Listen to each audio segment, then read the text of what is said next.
Everyone, welcome back to my Soham commerce classes. और आज हम चैप्टर पढ़ने जा रहे हैं third and fourth lesson social science. 1 shorts में अपन 10 क्वेश्चंस कंप्लीट करेंगे आज। और इसकी शुरुआत करते हैं अब, और सिंपलेस्ट तरीके से आसानी से क्वेश्चनों को समझने का प्रयास करेंगे और इन क्वेश्चनों को लिख लिख के अपन को कंप्लीट करना है। तो देखिए अपन शुरुआत करते हैं आगे से। तो स्टार्ट करते हैं third and fourth lesson social science chapter third and fourth. 1 short में 10 क्वेश्चंस अपन को कंप्लीट करने हैं। आप ध्यान से समझेंगे सभी लोग। पहला क्वेश्चन आता है, ईसा की 1 शताब्दी पहले जल संग्रहण तंत्र कहाँ बना गया था? प्रश्न नंबर 1, ईसा के 1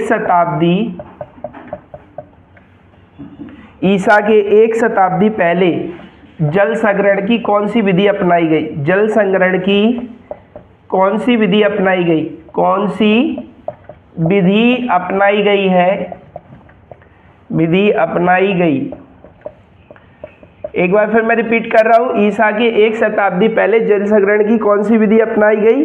तो सबसे पहले ईसा के 1 शताब्दी पहले इलाहाबाद में, ईसा के 1 शताब्दी पहले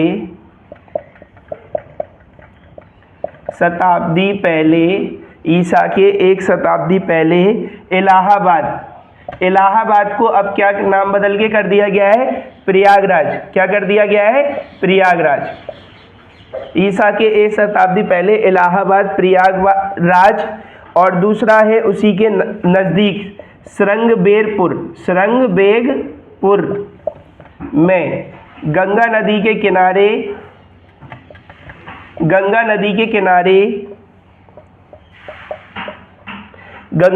किनारे जल संग्रहण तंत्र तैयार किया गया है। जल संग्रहण तंत्र तैयार किया गया है।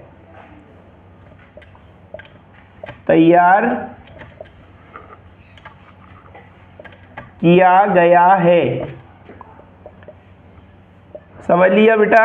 एक बार फिर मैं बोल रहा हूँ, ईसा की 1 शताब्दी पहले इलाहाबाद, जिसका नाम प्रयागराज हो गया है, श्रृंगबेरपुर में गंगा नदी के किनारे जल संग्रहण तंत्र तैयार किया गया है। सेकंड क्वेश्चन आता है, उत्कृष्ट सिंचाई भारत में कहाँ कहाँ देखने को मिलती है? देखिए, उत्कृष्ट का मतलब जो होता है, सिंचाई के तो अनेकों साधन है, लेकिन सिंचाई जो बेस्ट होती है, उत्कृष्ट का मतलब होता है अच्छी सिंचाई तंत्र कहाँ देखने को मिलता है? तो प्रश्न क्रमांक दूसरा, जिसमें अपन लिखेंगे उत्कृष्ट सिंचाई तंत्र कहाँ देखने को मिलते हैं? तो अपन इसमें लिखेंगे बेटा, उत्कृष्ट सिंचाई तंत्र हर एक राज्य में, जैसे कि कलिंग कहाँ पड़ता है? उड़ीसा में पड़ता है। यहाँ सिंचाई तंत्र देखने को मिलेगा जिससे खेती होती है। दूसरा नागा अर्जुन कोंडा, ये आपको आंध्र प्रदेश में मिलेगा। क्या मिलेगा? आंध्र प्रदेश में मिलेगा। तीसरा आता है नाम बेंगलुरु, ये कर्नाटक में सिंचाई तंत्र देखने को मिलेगा। आपको कहाँ पे मिलेगा? कर्नाटक में। और कोल्हापुर में है महाराष्ट्र। कोल्हापुर कहाँ पड़ता है? महाराष्ट्र में पड़ता है। यहाँ पर भी सिंचाई तंत्र देखने को मिलेगा। महाराष्ट्र में सिंचाई तंत्र देखने को मिलेगा आपको।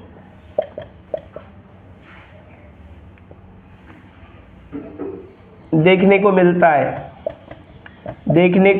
मिलता है। मैं बोलते भी जा रहा हूं जिससे क्वेश्चन में कोई मिस्टेक नहीं होनी चाहिए। उत्कृष्ट सिंचाई तंत्र उसे कहते हैं जहां पर सिंचाई की जो टेक्निक है वो अच्छी है। तो इसके लिए कलिंग उड़ीसा, नागार्जुनकोंडा आंध्र प्रदेश, बेंगलुरु कर्नाटक, और इसके बाद कोल्हापुर में महाराष्ट्र सिंचाई तंत्र देखने को मिलता है।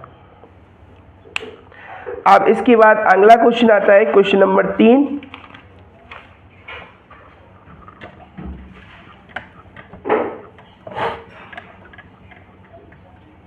क्वेश्चन नंबर 3 में अपन को क्या करना है? रोपण कृषि की 2 विशेषताएं बताइए। क्वेश्चन नंबर 3 है जी, रोपण कृषि की 2 विशेषताएं बताइए। तो नंबर 1 पॉइंट लिखेंगे अपन, इस प्रकार की खेती लंबे चौड़े एकल क्षेत्र में फसलें बोई जाती है। इस प्रकार की जो खेती होती है ना, इस प्रकार की खेती लंबे चौड़े एकल में बोई जाती है, लंबे चौड़े एकल में बोई जाती है।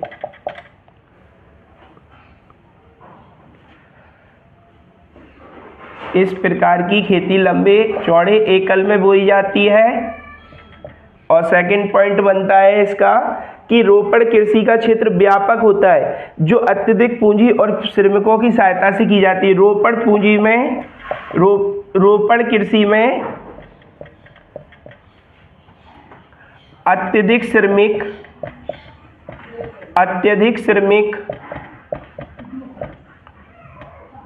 तथा पूंजी की आवश्यकता पड़ती है जो बड़े पैमाने पर उत्पादन देती है। हमें रोपण कृषि आवश्यकता होती है। ये थर्ड क्वेश्चन निपट गया। अब फोर्थ क्वेश्चन की ओर बढ़ते हैं। फोर्थ क्वेश्चन में अपन क्या करेंगे बेटा, देखिए यहाँ पे ध्यान से देखिए। फोर्थ क्वेश्चन बनता है अपना, भारत में उगाई जाने वाली मुख्य रेशेदार फसलें कौन सी हैं। भारत में उगाई जाने वाली रेशेदार फसलें कौन सी हैं। रेशेदार फसलें कौन सी हैं? तो देखिए कपास हुआ, उत्तर में लिखेंगे कपास है, जूट है, सन है, रस्सी बनती है सन की, प्राकृतिक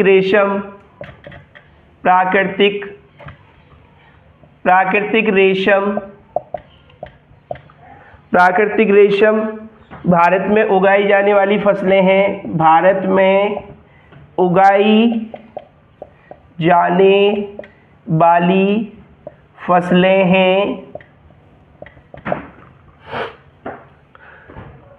इसके बाद यह फसलें, इसके अंतर्गत इन फसलों में रेशम के कीड़े और कोकून से प्राप्त होते हैं। रेशम के कीड़े से कोकून प्राप्त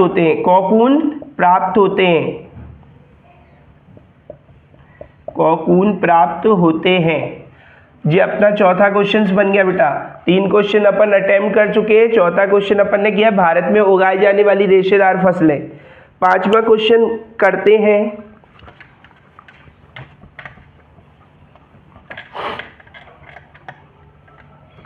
5वां क्वेश्चन लिखा है, गन्ना नगद दाम की फसल क्यों है। गन्ना नगद दाम की फसल क्यों है।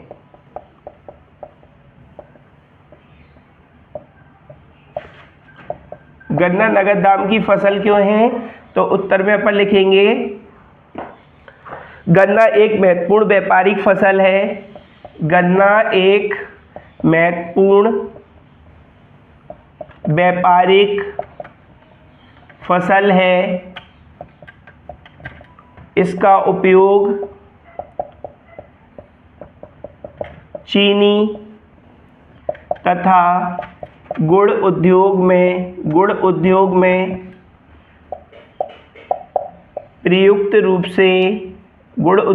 प्रयुक्त रूप से किया जाता है। इसलिए हम कह सकते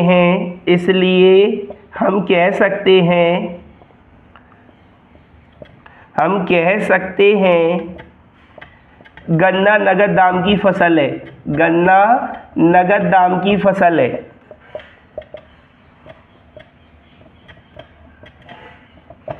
ये 5 क्वेश्चन अपन अटेम्प्ट कर चुके हैं।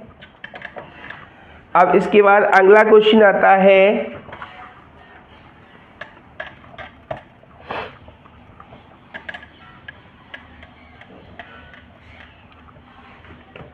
जूट को सुनहरा रेशा क्यों कहा जाता है। जूट को सुनहरा रेशा क्यों कहा जाता है। क्यों कहा जाता है। तो अपन लिखेंगे जूट का रंग सुनहरा होने के कारण इसे सोने के रेशे की संज्ञा दी गई है। जूट का रंग, जो छठवां क्वेश्चन है, जूट का रंग सुनहरा होने के कारण इसे सोने के रेशे की संज्ञा दी जाती है। जूट का रंग सुनहरा होने के कारण इसे सोने के रेशे की संज्ञा दी जाती है। यह सस्ता है, उपयोगी है, यह सस्ता है, उपयोगी है और व्यापारिक दृष्टिकोण से इसका विशेष महत्व है। सातवां क्वेश्चन आता है अपने आगे। सातवां क्वेश्चन आता है, देखिए सातवां क्वेश्चन लिखेंगे अपन। भारत की प्रमुख पेय फसलों के नाम बताइए। भारत की प्रमुख पेय फसलों, पेय का मतलब होता है जिन्हें पीते हैं, पेय फसलों के नाम बताइए। सातवें क्वेश्चन में तो अपन देखिए जे वाला क्वेश्चन 1 वर्ड में भी आता है बेटा आपके सामने। तो इसमें पेय फसलों में अपन लिखेंगे चाय है, कहवा है, कॉफी है, चाय, कहवा, कॉफी। कोको भारत में पाई जाने वाली पेय फसलें हैं। कौन सी फसलें हैं बेटा? पेय फसलें हैं। ये 7 नंबर का क्वेश्चन हो गया। अब 8 नंबर का देखते हैं।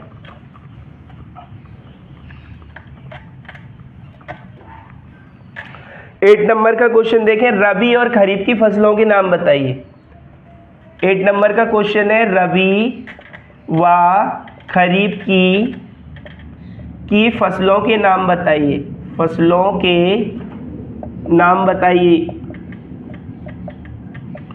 तो इसमें सबसे पहले अपन देखिए रबी की फसलों के बारे में पहले समझ रहे। रबी की फसलें क्या होती हैं? जो फसलें जून जुलाई माह में बोई जाती हैं और सितंबर अक्टूबर में काटी जाती है उन्हें रबी की फसलें बोलते हैं। खरीफ की फसलें बोलते हैं। और जो खरीफ की फसलें होती हैं वो कब बोई जाती हैं? खरीफ की फसलें जून जुलाई माह में बोई जाती हैं और रबी की जो फसलें होती हैं वो अक्टूबर नवंबर में बोई जाती हैं और मार्च अप्रैल में काटी जाती हैं।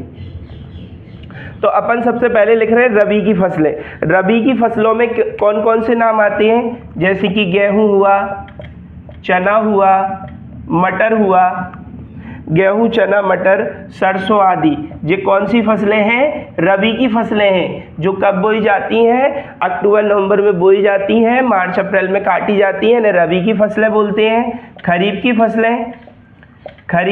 की फसलें जो होती हैं वो कब बोई जाती हैं बेटा? ये जून जुलाई माह में बोई जाती हैं, सितंबर अक्टूबर में काटी जाती हैं। जैसे कि चावल हुआ, मक्का हुआ, ज्वार हुआ, मूंग हुई, उड़द हुई, मूंगफली इत्यादि। इसके बाद 9वां नंबर का क्वेश्चन आता है, नगद एवं व्यापारिक फसलों का महत्व बताइए।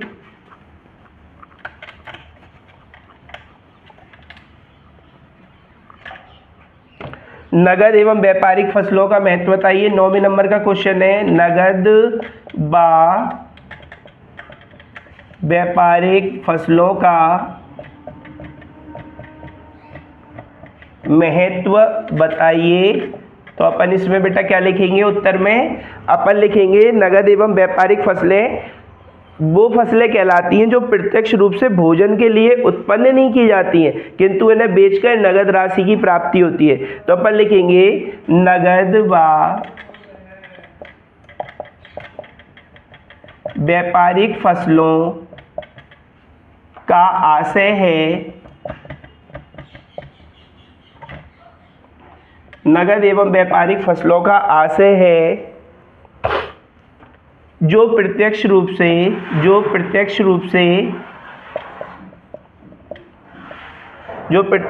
से भोजन के लिए उत्पन्न नहीं की जाती हैं, भोजन के लिए उत्पन्न नहीं की जाती हैं,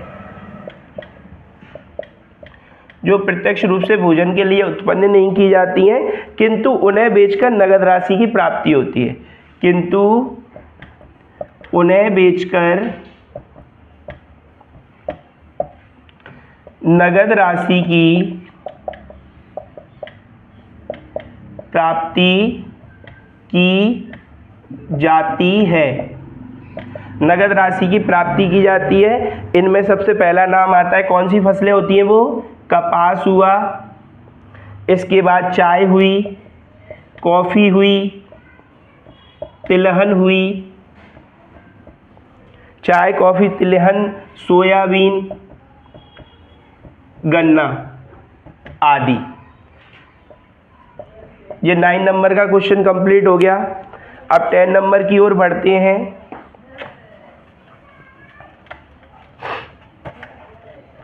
टेन नंबर का क्वेश्चंस कर रहे हैं अब अपन जाके। 10 नंबर के क्वेश्चंस में आता है जायद की फसलों के बारे में बताइए। जायद की फसलों के बारे में बताइए। जायद की फसलों के बारे में बताइए। तो अपन इसमें बेटा क्या लिखेंगे? सबसे पहले उत्तर में रबी एवं खरीफ की फसलों के बीच ग्रीष्म ऋतु, जब गर्मी अधिक पड़ती है तो उस समय पे जायद की फसलें उगाई जाती हैं। तो अपन लिखेंगे ग्रीष्म ऋतु में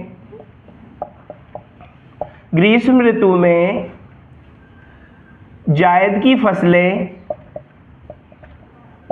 फसलें उगाई जाती हैं। ग्रीष्म ऋतु में जायद की फसलें उगाई जाती हैं। इन फसलों के नाम हैं तरबूज। इन फसलों के नाम है, पहला तरबूज है, दूसरा खरबूज है, तीसरा खीरे हैं, सब्जियां हैं तथा पशुओं के चारे उगाए जाते हैं। पशुओं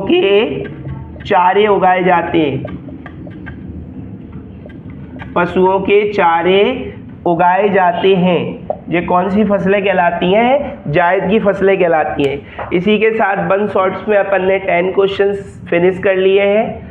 ये वीडियो अच्छी लगी हो तो प्लीज़ इस चैनल को सब्सक्राइब करें, सपोर्ट करें, और यदि कोई भी चीज़ में बदलाव या कोई भी चेंजेस चाहिए तो उसके लिए